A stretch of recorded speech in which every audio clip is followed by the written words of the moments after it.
எல்லாருக்கும் வணக்கம். நான் அர்ச்சனா தாமரைக்கனி. இன்று கதை சொல்லப் போகிறேன் தொகுப்பின் 16வது கதையை உங்களுடன் பகிர்ந்து கொள்ளப் போகிறேன். இது பிரபல எழுத்தாளர் ஜெயகாந்தன் அவர்கள் எழுதிய நான் இருக்கிறேன் என்ற தலைப்பில் ஒரு சிறுகதை. இந்த கதை வாழ்வை மாற்றும் சிறுகதை அப்படின்னு சொல்றாங்க. அப்படி இந்த கதையில என்னதான் இருக்கு, அப்படி ஜெயகாந்தன் இந்த கதையோட கேரக்டர்ஸ்ல வச்சு என்ன நம்மளுக்கு கருத்தை சொல்லியிருக்காருன்னு பார்க்கலாம் வாங்க. ஒரு ஊரில் ஒரு பிச்சைக்காரன் இருக்காரு. அவர் இரவு நேரத்தில் ஒரு ரசம் சாதம் ஒரு குவளையில் வச்சு சாப்பிட்டுட்டு இருக்கிறாரு. அந்த தகர குவளை ஒரு மாதிரி ஒடுங்கி அந்த மாதிரி இருக்குது. இருந்தாலும் அந்த ரசம் சாதத்தை அவர் ரொம்ப ருசித்து முழுவதுமாக நல்லா அடி வரைக்கும் நல்லா நக்கி சாப்பிட்றாரு. அவர் பார்க்குறதுக்கு எப்படி இருக்காருன்னா, ஒரு தொழு நோயாளி. கை கால்களில் விரல்கள் இருக்காது. கொஞ்சம் பாதி விரல்கள் இருந்தும் பாதி விரல்கள் இல்லாமலும் இருக்கும். அவர் மேலே கொஞ்சம் துர்நாற்றம் வீசக்கூடிய ஒரு தோற்றத்தில் இருப்பார். ஆனால் நல்லா ஃபுல்லாக சாப்பிட்டு முடிச்சுட்டு அங்கே ஒரு ஆறு இருக்குது. ஆற்றோட படித்துறை இருக்கும்ல, அந்த இடத்துல போய் உட்காந்து கை கழுவிட்டு அந்த தட்டெல்லாம் கழுவி வச்சுட்டு அந்த கம்பையும் அவர் அந்த ஒரு ஷூ போட்டிருப்பாரு, கேன்வாஸ் ஷூ மாதிரி. ஏன்னா அதை போட்டுட்டு தான் நடக்க முடியும், காலில் விரல்கள் இல்லாதனால. அப்படி உட்காந்து கை கழுவிட்டு தண்ணியை கொஞ்சம் குடிச்சிட்டு அப்படியே அந்த நிலாவையும் தண்ணியையும் அந்த படித்துறையும் அங்கே இருக்கிற மக்கள்களையும் பார்த்து அப்படியே ரசிக்கிறாரு. ரசிச்சுட்டு இந்த வாழ்க்கை கூட நல்லா தான் இருக்குது அப்படின்னு சொல்கிறாரு. கொஞ்ச நேரம் கழித்து இதில் என்ன வாழ்க்கை, இது என்ன நல்லா இருக்குது, நமக்காக யாருமே இல்லை, நம்மளை பார்த்துக்கிறதுக்கு யாரும் இல்லை, நம்மளுக்கு சாப்பாடு போட யாரும் இல்லை, இப்படி நம்மளுக்காக யாருமே இல்லாத ஒரு வாழ்க்கை என்ன வாழ்க்கை அப்படின்னு யோசிக்கிறாரு. அப்புறம் கொஞ்ச நேரம் அப்படியே உட்கார்ந்து இருந்துட்டு எந்திரிச்சு போய் போகிற வழியில் ஒரு அந்த காட்டு மல்லியோட வாசனை அவருக்கு ரொம்ப மனமாக இருக்குது. அப்போது இந்த நிலா வெளிச்சம், இந்த காட்டு மல்லி இதெல்லாம் ரசிக்கும் போது நல்லா தானே இருக்குது அப்படின்னு நினைக்கிறாரு. அப்புறம் வானத்தில் இருக்கிற நட்சத்திரத்தை பார்க்குறாரு. அந்த நட்சத்திரம் அந்த சித்ரா பௌர்ணமி இதப்போ இருக்கிற அருந்ததி நட்சத்திரத்தை பார்த்தா ரொம்ப ஆயில் அதிகரிக்கும் அப்படின்ற மாதிரி சொல்லுவாங்க. ஓ, அப்போ நம்மளுக்கும் அருந்ததி நட்சத்திரத்தை பார்க்குறனால ஆயில் அதிகரிக்கும்னு சொல்லி சிரிச்சுக்கிட்டே போகிறாரு. அப்போ போகிற வழியில் ஒரு தண்டவாளம் ரயில்வே கேட் அங்கே இருக்குது. அந்த தண்டவாளத்துக்கிட்ட போயிட்டு இருக்கும்போது அங்கே ஒரு வெள்ளை உருவம் அவருக்கு ஒரு தென்படுது. அது ஃபஸ்ட்டு படுத்து போகிற மாதிரி தெரியும். கொஞ்ச நேரத்துக்கு அப்புறம் எழுந்து நின்று திரும்பியும் படுத்துக்கிற மாதிரி தெரியும். அது பார்த்தா எங்கே படுக்கும்னா ட்ராக்ல படுக்கும், அந்த ட்ரெயினோட ட்ராக்ல. அதை பார்த்தோன்னே இவருக்கு ஒரே ஷாக்கு. ஐயோ, எவனோ ஒரு மனுஷ பையன் சாக துணிஞ்சிட்டான், போய் காப்பாற்றணுமே அப்படின்னு சொல்லிட்டு இவரால் வேற நடக்க முடியாது. அவசரமாக கொஞ்சம் அந்த கோலை ஊன்றி போயிட்டு காப்பாற்றணும் அப்படின்னு சொல்லிட்டு எப்பா எழுப்பான்னு சொல்கிறாரு. ஆனால் அந்த உருவம் எதுவுமே அது கேட்குறதே இல்லை. உடனே ஒரு கோலை வச்சு நம்பி அந்த உருவத்தை அந்த பக்கம் தள்ளி விட்டுட்டு இவரும் அந்த உருவம் திரும்பி வந்துடக்கூடாதுன்னு சொல்லிட்டு இவரும் அந்த பக்கமாக போயிட்டு தன்னுடைய 2 கைகளையும் நீட்டி, அந்த பக்கம் போகாதப்பா, இருப்பா சரி பண்ணிக்கலாம்ப்பா பிரச்சனை எல்லாத்தையும் அப்படின்னு சொல்லி சமாதானப்படுத்தி கை நீட்டுறாரு. அதுக்குள்ளே ட்ரெயின் வேகமாக வந்துடுது. வந்த ட்ரெயின் இவங்க 2 பேரோட நிழலையும் அப்படியே மிதிச்சுட்டு அந்த ட்ரெயின் மூவ் ஆகுது. இவங்க 2 பேரும் ட்ரெயின் போனதுக்கப்புறம் இவர் கேட்குறாரு, உனக்கு என்னப்பா பிரச்சனைன்னு சொல்லிட்டு. அந்த உருவம் எதுவுமே பேசுறதில்ல. அந்த உருவம் பார்க்கறதுக்கு ரொம்ப அழகான துணியில் இருக்குது. முடியெல்லாம் சுருள் முடியாக இருக்குது. ட்ரெஸ்ஸு நல்லா பண்ணியிருக்கிறாரு. வேட்டி சட்டை புதுசாக இருக்குது. பார்க்குறதுக்கும் நல்ல அழகான உருவமாக இருக்குது. சின்ன பையனாக இருக்காரு. நல்ல ஒரு வாலிப இளைஞன். எந்த பிரச்சனையுமே இருக்கிற மாதிரி தெரியலையே, நோய் கூட எதுவுமே இருக்கிற மாதிரி தெரியல. அப்புறம் என்னதான் உனக்கு பிரச்சனைன்னு கேட்கும்போது அந்த இளைஞன் எதுவுமே பேசுகிறதே இல்லை. அட சொல்லுப்பா, உனக்கு என்னதான் பிரச்சனை அப்படின்னு சொல்லிட்டு கேட்குறாரு. அப்போ நான் இந்த பக்கத்தில் இருக்கிற இந்த தண்டவாளம் கேட் இருக்கு இல்லையா, அது பக்கத்தில் இருக்கிற ஒரு தெருவில் தான் நான் வசிச்சுக்கிட்டு வரேன். எனக்கு ஒரு அம்மாவும் ஒரு தம்பியும் இருக்கிறாங்க. அந்த அம்மாவும் தம்பியும் என் மேலே கொஞ்சம் பாசமாக தான் இருந்தாங்க. காலப்போக்கில் என்னுடைய தம்பிக்கு திருமணம் ஆகிடுது. அவர் ஒரு குடும்பஸ்தன் ஆகிடுறாரு. அப்போ நான் என்னுடைய அம்மாவுக்கும் தம்பிக்கும் பாரமாயிட்டேன். என்னுடைய அம்மா என்னை எப்படியாவது சரி பண்ணணும்னு சொல்லிட்டு எல்லா வைத்தியசாலையும் ட்ரை பண்ணிட்டாங்க. ஆனால் எனக்கு எதுவுமே சரி பண்ண முடியாதுன்னு சொல்லிட்டாங்க. 2 காலும் செயலிழந்து தான் இருக்குது அப்படின்னு சொல்கிறாரு. உடனே அவர் அப்படியா சரி அப்படின்னு சொல்லி கேட்குறாரு. அதுக்கப்புறம் சரி, நீ இந்த முடிவு எடுத்ததுக்கு என்ன காரணம் அப்படின்னு சொல்லும்போது, என்னுடைய தம்பி என்னை ஒரு நாள் நொண்டி அப்படின்னு சொல்லிட்டான். அது எனக்கு ரொம்ப வருத்தமாக இருந்துச்சு. என்னுடைய அம்மாவால் அதை தாங்கிக்கவே முடியல. அப்போ பிரபல ஒரு வைத்தியசாலை ஒன்று இருக்குது, அங்கே போய் நீங்கள் பாருங்கன்னு சொல்லி ஒருத்தர் சொன்னாங்க. அதுக்காக நாங்களும் அங்கே போனோம். ஆனால் அங்கேயும் முடியாதுன்னு சொல்லிட்டாங்க. அங்கேருந்து கிளம்பி வரும்போது ஒரு பஸ் இருக்குது. அந்த பஸ்ஸில் என்னால் ஏற முடியல. ரொம்ப நேரமாக இருந்தோம். அப்போ கண்டக்டர் திட்டினாரு, ஏன் இப்படி என்ன இவ்வளோ நேரம் பண்ணுறீங்க, ஏறுங்கன்னு சொல்லி என்னை திட்டும்போது எனக்கு ரொம்ப அவமானமாக இருந்தது. அப்புறமா ஏறி உட்காந்ததுக்கப்புறம் எங்கள் அம்மாவின் பக்கத்தில் நான் உட்காந்துக்கிட்டேன் ஒரு சீட்டில். கொஞ்ச நேரத்துக்கு அப்புறம் பார்த்தா அந்த சீட்டுக்கு மேலே பெண்கள் அப்படின்னு எழுதிருந்தது. ஒரு பெண்களுடைய சீட்டில் நம்ம உட்காரமே, ஒரு ஆண் மகனாக இருந்தேன்னு ரொம்ப அவமானமாக இருந்தது அப்பவும்.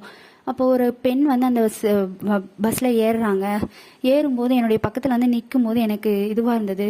அப்புறம் அந்த கண்டக்டர் வந்து கூப்பிட்டு, ஏப்பா ஒரு பொம்பளை நிற்கிறா, நீ என்னென்னு உட்காந்துட்டு இருக்க, எந்திரிப்பா அப்படின்னு சொல்லும்போது எனக்கு இன்னும் ஒரு மாதிரி ஒரு குற்ற உணர்ச்சியாக இருந்துச்சு. அந்த ஆண்மை வந்து என்னை உட்காரவே விடலை. எந்திரிக்க ரொம்ப ட்ரை பண்ணேன். அப்போ என்னுடைய அம்மா, ஐயோ நிறுத்துங்க ஐயா, என் மகனை வந்து எல்லாம் சொல்லாதீங்க, அவன் ஒரு நொண்டி அப்படின்னு சொன்னாங்க. அந்த பஸ்ஸே என்னை திரும்பி பார்த்துச்சு. எங்கள் அம்மா வந்து என்னை எப்படியாவது நடக்க வைக்கணும்னு நினச்சாங்க. எங்கள் அம்மாவுடைய வாயாலேயே அவன் ஒரு நொண்டி அப்படின்னு சொல்ல வச்சுட்டாங்க. இந்த மாதிரி ஒரு சுச்சுவேஷன் அந்த பொண்ணு முன்னாடி நான் என்னுடைய ஆண்மையை வந்து என்னைய ரொம்ப அவமானப்படுத்தி நின்ன மாதிரி இருந்தது. என்னை சுற்றி இருக்கிற எல்லாரும் என்னை ஒரு பரிதாப பார்வையோடு பார்த்தாங்க. அது வந்து எனக்கு இன்னும் மன உளைச்சலாக இருந்தது. இனிமேல் யாருக்குமே பாரமாக இருக்கக்கூடாதுன்னு சொல்லிட்டு நான் வந்து இந்த மாதிரி தற்கொலைக்கு முயற்சி பண்ணேன் அப்படின்னு சொல்கிறாரு. அட போயா, நீ வேற வாழ்க்கை வாழ தெரியாமல் வாழ்க்கைனா இவ்வளோ இந்த மாதிரி பிரச்சனைகள்லாம் இருக்க தான் தெரியும். ஆனால் வாழ்க்கையை வாழ்கிறதுக்கு நம்ம தான் ஆசைப்படணும். பாரு, எனக்கு வந்து என் உடம்பெல்லாம் இதுவாக இருக்குது, தொழுநோயால் பாதிக்கப்பட்டு கை கால்கள்லாம் பாதி இல்லை, இப்படி கஷ்டப்பட்டுட்டு இருக்கிறேன். இருந்தாலும் நான் ஏன் வாழணும்னு ஆசைப்பட்றேன். ஏன்னா எனக்கு இந்த வாழ்க்கை ரொம்ப பிடிச்சிருக்கு. இங்கே இருக்கிற மக்கள், இந்த நிலா, இந்த தண்ணி, சோறு, இப்படி எல்லாமே எனக்கு பிடிச்சிருக்கு. ஏன் எனக்கு வந்து உடம்புல தானே இப்போ வியாதி, எனக்கு கண்ணு காது நல்லா தானே இருக்குது, என்னால் எல்லாத்தையும் பார்க்க முடியும், கேட்க முடியும். அதனால் நான் சந்தோஷமாக தான் இருக்கிறேன். நானே ஒரு தொழுநோயாளி, நானே வாழணும்னு நினைக்கும் போது உனக்கு என்ன, 2 கால் தானே இல்லை அப்படின்னு சொல்லி அவரை தைரியப்படுத்துகிறாரு. சரி வா, அந்த இதோட போய் உட்காந்து மண்டபம் ஒன்று இருக்காங்க, உட்காந்து பேசுவோம் அப்படின்னு சொல்லிட்டு அவர் கூப்பிடுறாரு. அப்போ கூப்பிடும்போது தான் என்னுடைய கைகளை கொடு அப்படின்னு சொல்லும்போது, எனக்கு கை தான் சரியா இல்லையே, என்னுடைய தோலை பிடிச்சிக்கோன்னு சொல்லிட்டு தோலில் இது பண்ணி நடந்து போகிறாங்க. நான் உனக்கு கூட பாரமாக இருக்கேன் பார்த்தியே அப்படின்னு சொல்கிறாரு. அப்படி பார்த்தா என்னெல்லாம் என்ன சொல்கிறது, நான் வந்து பகலில் பிச்சை எடுக்கிறதுல அது உனக்கு தெரியுமா? நான் பகலில் ஒரு நாள் சாப்பிட பசிக்குதுன்னு சொல்லிட்டு ஒரு வீட்டுக்கு பிச்சை எடுக்க போனேன். அங்கேருந்து ஓடி வந்த ஒரு சிறுமி என்னை பார்த்துட்டு என்னுடைய தோற்றத்தையும் என் மேலே இருக்கிற ஸ்மெல்லையும் தாங்க முடியாமல் அந்த பொண்ணு போய் வாமிட் எடுக்கிற மாதிரி போனா. அதுக்கு அந்த வீட்டோட உரிமையாளர் வந்து என்னை எப்படி தெரியுமா திட்டினாரு, தரித்திரம், இதெல்லாம் எதுக்கு உயிரோடு இருக்குது அப்படின்னு சொல்லி கேட்டார். இப்படியெல்லாம் என்னைய மக்கள் வெறுக்கிறாங்க. இந்த மாதிரி சுச்சுவேஷன்லேருந்து நானே இந்த வாழணும், நம்மளுக்கு வந்து ஒரு லைஃப் இருக்குது, இந்த மாதிரி வாழ்க்கை ஒரு தடவை தான் அப்படின்னு நினச்சி நானே வாழும்போது உனக்கு என்னையா பிரச்சனை அப்படின்னு சொல்கிறாரு. இந்த இதெல்லாம் அவருக்கு கேட்கும்போது, பரவாயில்ல இவரே வாழணும்னு நினைக்கிறாரு அப்படின்னு சொல்லிட்டு ஒரு பாசிட்டிவ் வைப்ரேஷன் அவருக்குள்ளே க்ரியேட் பண்ணுது. வாழ்க்கைக்கு ஒரு பிடிப்பு இருக்கணும். அந்த பிடிப்பு வந்து உனக்கு அம்மா இருக்கிறாங்க, அப்புறம் என்ன உனக்கு கவலை, எனக்கு பாரு யாருமே இல்லை, நீ சாப்பிட்டியா, தூங்குனியா, எங்கே இருக்க, என்ன பண்ணுறேன்னு கேட்குறதுக்கும் ஆள் இல்லை, நான் ஏதோ திடீர்னு இறந்து போயிட்டா என்னை எடுத்து போடுறதுக்கும் ஆள் இல்லை, இப்படி இருக்கிற நானே இருக்கிறேன் அப்படின்னு சொல்கிறாரு. அது கேட்ட உடனே இவருக்கு கொஞ்சம் ஆறுதலாக இருக்குது. நம்மளுடைய லைஃப் இவரோட கம்பேர் பண்ணும்போது நல்லா தான் இருக்குது, நம்ம ஏன் வாழக்கூடாது அப்படின்னு சொல்லிட்டு நம்ம நல்லபடியாக வாழணும் அப்படின்னு சொல்கிறாரு. அங்கேருந்து நீ யாருடைய உதவியுமே இல்லாமல் தானே இங்கே வந்து சாவறதுக்காக வந்த, இதே துணிச்சொல்லாட வாழ்கிறதுக்கு போயா அப்படின்னு சொல்கிறாரு அந்த தொழுநோயாளி. அது கேட்டோன்னே இவருக்கு ரொம்ப சந்தோஷமாக இருக்குது. நான் கண்டிப்பாக நிச்சயமாக நல்லபடியாக வாழ்ந்து காட்டுவேன் அப்படின்னு சொல்கிறாரு. சொன்ன உடனே தூக்கம் வர்ற மாதிரி இருக்குது. அப்படியே படுத்துடுறாரு. தூங்கு தூங்கு, தூக்கம் தான் மனுஷனுக்கு ரொம்ப நிம்மதியாக தரக்கூடிய ஒன்று, தூங்குன்னு சொல்லிட்டு அப்படியே நடந்து போகிறாரு. அந்த தொழுநோயாளி நடந்து போகும்போது ஒரு பீடி துண்டு எடுத்து வாயில் வச்சுக்கிட்டு அப்படியே நடந்து போகிறாரு. யோசிச்சுக்கிட்டே இருக்காரு, எதுவுமே இல்லாத நம்மளே உயிரோடு இருக்கிறோம், ஆனால் எல்லாம் இருந்தும் இவனே ஒருத்தன் இப்படி தன்னை தானே அழிக்கிறதுக்காக வந்திருக்கிறானே அப்படின்னு சொல்லிக்கிட்டே யோசிச்சுக்கிட்டே அப்படியே போகிறாரு. போகும்போது அடுத்த ட்ரெயின் காலையில் 6 மணிக்கு வருது. ட்ரெயினோட சத்தத்தில் அந்த இளைஞர் எந்திரிக்கிறாரு. எந்திரிக்கும் போது எல்லாரும் அங்கே ஒரு கூட்டமாக இருக்கிறாங்க. என்னன்னு போய் எட்டி பார்க்கும்போது அந்த தொழுநோயாளி அதில் வந்து அந்த வர்ற ட்ரெயினில் விழுந்து தற்கொலை பண்ணியிருப்பார். இப்போ அவருக்கு ஒரே ஒரு குற்ற உணர்ச்சியாக இருக்கும். ஐயோ, நல்ல ஒரு பாசிட்டிவோட திங்கிங்கோடு இருந்த ஒருத்தரை நம்ம இப்படி கொலை பண்ணிட்டோமே, இவர் தற்கொலை பண்ணிக்கல, நம்ம தான் இவரை கொலை பண்ணிட்டோம், நம்மளோட எண்ணங்களை அவர் மேலே திணிச்சு ஒரு எதிர்மறையான இதை உருவாக்கி அவருக்கு யாருமே இல்லை, நம்ம வாழவே கூடாது, வாழவே தகுதி இல்லாதவன்ற மாதிரி எண்ணங்களை நம்ம புகுத்திட்டோமே, அவர் நம்மளுக்கு வாழ கற்றுக் கொடுத்தாரு, அவருக்கு நம்ம சாக கற்றுக் கொடுத்துட்டோமே, நம்மளுடைய எண்ணங்களை அவருக்குள்ளே புகுத்தி அப்படின்னு சொல்லி ஒரே குற்ற உணர்ச்சியாக இருக்குது. அப்போது அந்த அந்த கேட்டுக்கு பக்கத்தில் தானே அவங்க வீடு இருக்கும்.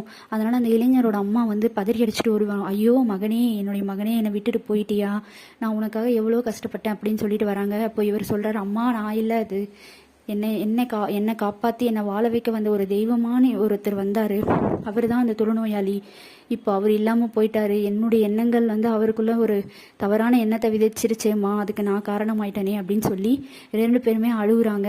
அம்மா வந்து தன் மகனை தேற்றி, பாப்பா வீட்டுக்கு போகலாம் அப்படின்னு சொல்லி கூட்டிகிட்டு போகிறாங்க. இதோட இந்த கதை முடிஞ்சிருது. இந்த கதையிலிருந்து நம்ம என்ன தெரிஞ்சுக்கிறோன்னா, நம்ம வாழ்க்கையில் சில விஷயங்கள் நம்மளை எதிர்மறையான எண்ணத்துக்கு கொண்டு போகும். அப்படி கொண்டு போகும்போது நம்ம தான் அந்த சூழ்நிலையை சமாளித்து நமக்கு எது நேர்மறையான எண்ணங்களை உருவாக்குமோ அது நேர்மறையான எண்ணங்களை நம்மளே உருவாக்கிக்கலாம். ஒரு ஃபேஸ்புக்கில் ஒரு ஃபோட்டோ பார்க்குறதாலையோ, ஒரு வீடியோ பார்க்குறதாலையோ, இல்லை ஒரு புக்கு படிக்கிறதாலையோ, ஒரு பாட்டு கேட்குறதாலையோ, இல்லை யார்கிட்டயாவது மனம் விட்டு பேசுகிறதாலையோ, இல்லை ஒரு அமைதியான சூழ்நிலையில் உட்கார்றதாலையோ, இல்லை கொஞ்சம் தூரம் வாக்கிங் போகிறதாலையோ, இப்படி ஏதோ ஒரு காரணம் இருக்கும். அந்த காரணத்தை நம்ம தான் கண்டுபிடிச்சி நேர்மறையான எண்ணங்களை உருவாக்கிக்கிட்டு அந்த சூழ்நிலையை நம்ம தான் சமாளிக்கணும். நம்மளோட நேர்மறை எண்ணங்கள் நிறைய பேருடைய வாழ்க்கையை மாற்றக்கூடியதாக இருக்கும். அதுதான் இந்த கதையில் சொல்லி வந்திருப்பாரு. தொழுநோயாளியோட நேர்மறை எண்ணம் அந்த கால் ஊனமற்றவரை மாற்றிருக்கு. அதே மாதிரி கால் ஊனமற்றவரோட எதிர்மறையான எண்ணம் தொழுநோயாளியோட மனதை மாற்றி அவரை தற்கொலை அளவுக்கு தூண்டியிருக்கு.